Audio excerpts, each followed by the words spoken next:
One of the reasons I went with a micro-inverter system was so that I could add to the system in the future easily. I don't have to have the same wattage panels. Because who knows, electric cars are becoming more prominent. I actually have thought about getting a battery or two at some point.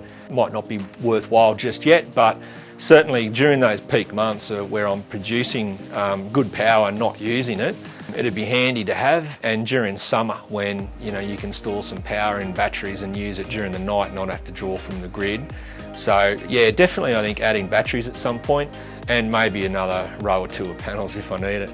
Monitoring to me is important, and especially since I got the micro-inverter system, because the beauty of that is that on my app I can see the production of each panel individually, and with the micro-inverter system each panel is on its own inverter, so it's free to produce as much electricity regardless of what other panels are reducing at. So sometimes in the morning, some of my panels on the far east side of the house will have a bit of shadowing from trees, but the ones next to them can still produce it at full 100% capacity or as high as it can. And that was a big factor.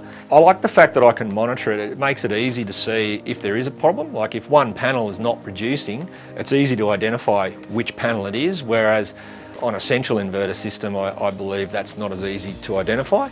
And I guess the sort of plug and play aspect of the micro-inverter was really important to me too, because if I do want to add a few panels or a row at some point, I'm not limited by the exact same wattage of the panels that I've currently got. Each one's on its own inverter, so you can literally use any panel. So that was another important factor for me.